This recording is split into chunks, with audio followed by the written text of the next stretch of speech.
السلام علیکم ناظرین، آپ دیکھتے ہیں ہم سوشل ایشوز پہ بات کرتے ہوتے ہیں اور معاشرے کی بہت سی بیٹیاں ہمارے پاس آتی ہیں اپنے مسئلے مسائل کو لے کے، اور ان کی آواز کو آپ لوگوں تک پہنچانا ہم اپنا اخلاقی فرض سمجھتے ہیں۔ آج ایک بہن میرے ساتھ موجود ہے اور کافی پریشانی کے عالم میں یہ آئیں، تو آئیے ان کے جو بھی معاملات ہیں ان کو جاننے کی کوشش کرتے ہیں اور آپ تک پہنچاتے ہیں۔ السلام علیکم۔ وعلیکم السلام۔ اچھا بہن، مجھے بتائیے گا زندگی کے کیا ایسے مسئلے مسائل ہیں جن کی وجہ سے آپ پریشان ہیں، ہمارے ناظرین کو بتائیں۔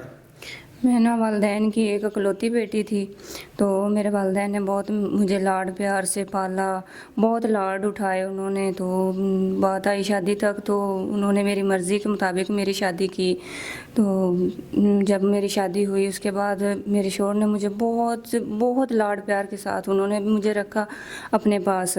تو 4-5-6 سال ہو گئے تو میرے ہاں اولاد نہیں تھی، تو ان کی والدہ کو اعتراض تھا کہ اس کے پاس اولاد نہیں ہے۔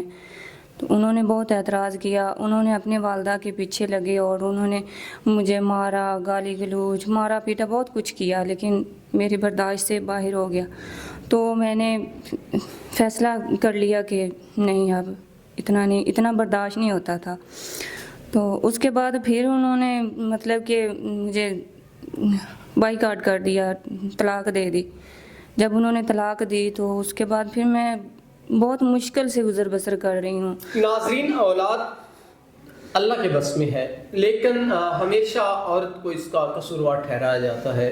یہ بانجھ بہن بنا دیا گیا ان کو، جب 5-6 سال ان کو بچہ نہیں ہوا تو انہوں نے ان کو طلاق دے دی۔ تو اب آپ بہن کیا چاہتی ہیں؟ کوئی ایسا انسان جو آپ سے بچے کی ڈیمانڈ نہ کرے اور آپ کی تمام تر جو اخلاقی ضروریات ہیں وہ بھی پوری کرے، تو آپ نکاح کی خواہش رکھتی ہیں؟ ہاں جی، کوئی مخلص انسان ہو، اچھا ہو، ہر حالت میں مطلب کہ قبول کرے، عزت دے، اچھے ہیں، نکاح کرنے کے لیے تیار ہیں۔